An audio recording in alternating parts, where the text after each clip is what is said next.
Party को। हमारे साथ इस वक्त इंद्रजीत सिंह जी जुड़ रहे हैं, किसान नेता हैं। इकबाल सिंह लालपुरा जो भारतीय जनता पार्टी के स्पोक्स पर्सन है, वो भी हमारे साथ जुड़ने वाले हैं। साथ ही साथ अमन पवार कांग्रेस से हमारे साथ जुड़ेंगे। लेकिन इंद्रजीत जी, मैं आपसे शुरू करना चाहता हूं। लग रहा है कि किसानों ने अब कम से कम जो अपना गुस्सा था उसको राजनीतिक तौर पर इस्तेमाल करना शुरू कर दिया है और उसका पहला नतीजा पंजाब में दिखाई पड़ रहा है। देखिए, इसलिए तो कह रहे हैं कि घमंड जो है और कोई चीज फॉर एवर नहीं है। दूसरी बात ये कि खाप पंचायतों में जाना चाहती है बीजेपी। अगर इन्होंने जाना है और अपनी इज्जत को बचाना है तो सबसे पहले जो मेरे किसान भाई मरे हैं उनके लिए कोई ना कोई मुआवजे की घोषणा करें और उनके परिवार के बच्चों को कोई ना कोई नौकरी देने की बात करे।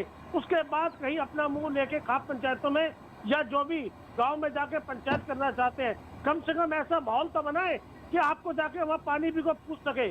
तो हालात हुए 200 किसान के आसपास मरे हैं। बीजेपी के बड़े नेता से लेकर छोटे कार्यकर्ता तक किसी की संवेदनाएं तक नहीं आई है। देखो, बिल का जो भी नतीजा आएगा आप लोग के सामने आ जाएगा जी। लेकिन इतनी संवेदनाएं मर चुकी है कि इतने किसान मर गए, किसी ने संसद में कोई बात नहीं करी, तो रोड पे, व्हाट्सएप पे, मैसेज पे और किसी अखबार में पढ़ने को नहीं मिला। इतना बड़ा अत्याचार क्या मेरे किसान भाइयों ने, मेरे चौधरी भाइयों ने, क्या समाज के लोगों ने इस काम के लिए इनको सत्ता दी थी कि आप हमको भूल जाओ, हमारे साथ बाजू बन के भी खड़ा मत हो और हमारे साथ हमारा दुख भी ना बांटो? किस रूप में ये खाप पंचायतों में जाके अपना पक्ष रखना चाहते हैं?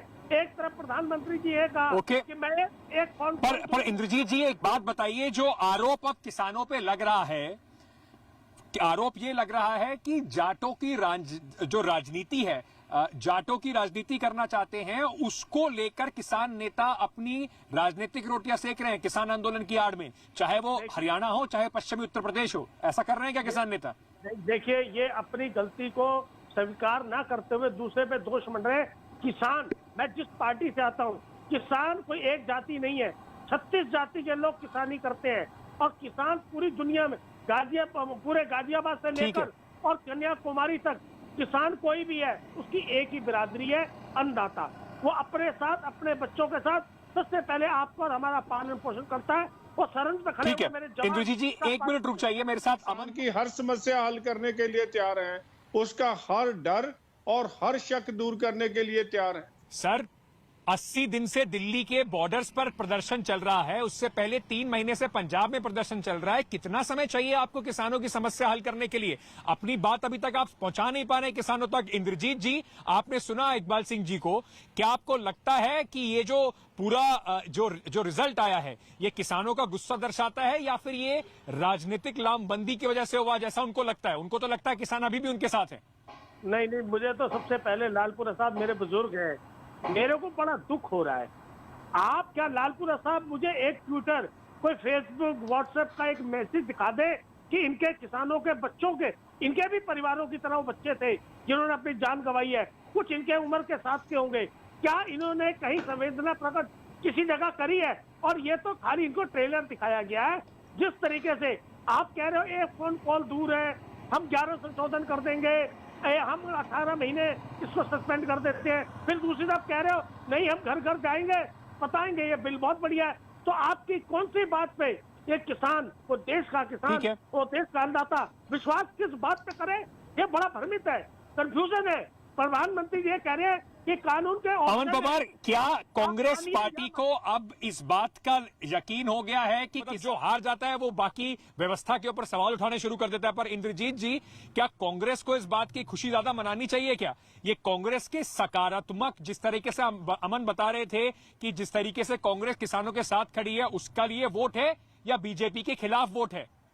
ये किसानों के दुख दर्द को जो आदमी समझ नहीं रहा और संवेदना नहीं दे रहा, उसके खिलाफ है।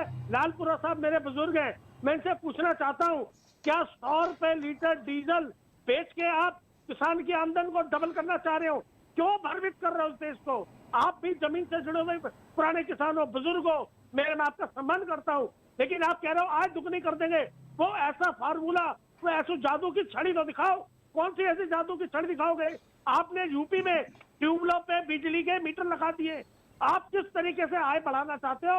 वो जादू की छड़ी जरूर जनता को बताओ, किसान को बताओ, किसान के बिलों पे बात सुनने को राजी नहीं। अमन आप भाई, अमन डीजल पवार, के रेट मैं देखो। आपसे क्योंकि कांग्रेस, आपने सुना दोनों को, अमन पवार को और साथ में इंद्रजीत जी को। इंद्रजीत जी कहते हैं कि आपकी कथनी और करनी में बहुत फर्क है। भारतीय जनता पार्टी वादे कुछ और करती है, जमीन पर वो कुछ और किसानों को दिखाती है। उत्तर प्रदेश में इतने बड़े बड़े अनाउंसमेंट करे गए कि गन्ना किसानों के लिए इतना सारा पैसा दिया गया है, गन्ना किसान अभी भी वहां परेशान है, उनको पैसा अभी तक नहीं मिल रहा है, एक एक साल पुराना पैसा भुगतान अभी तक नहीं हो पा रहा है।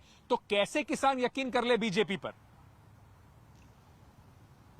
जो भारत सरकार ने किसान सम्मान निधि 6,000 रुपया पर एकड़ दी है, जितना गेहूं का रेट है वो 40% बढ़ा है। कांग्रेस की सरकार को पंजाब में इंद्रजीत जी और 10 सेकंड राजस्थान सिर्फ में आपको दे सकता हूं, मेरे पास 10 समय रुपए बिल्कुल नहीं है। इतना सब तो कर रही है सरकार, फिर भी किसान उनकी बात क्यों नहीं सुन रहा? पिछले 3 साल से गन्ने की कीमत, पेमेंट तो अलग बात, गन्ने की कीमत नहीं बढ़ाई। हमारे जयंत चौधरी जी ने हर मीटिंग में हमें जो मुद्दा उठाया, और जो पर्ची मिल रही है मेरे किसान भाई को, उसके ऊपर 000 कोई रेट नहीं लिख रही। क्या 0 रेट में कभी माल बिकता है? मुझे बड़ा अपने आप को दिल ठीक है। महसूस हो रहा है लालपुरा साहब को इतनी तरीके से बात करते हुए कि किसान है चलिए। ये, और फिर ऐसी बात कर रहे हैं। चलिए, मेरे पास बिल्कुल समय खत्म हो गया है, पर आप तीनों का बहुत बहुत शुक्रिया हमसे जुड़ मिला है। बहुत बहुत शुक्रिया आप तीनों का हमसे जुड़ने के लिए। देश की बात में आज इतना ही। कल फिर मुलाकात होगी शाम 7 बजे।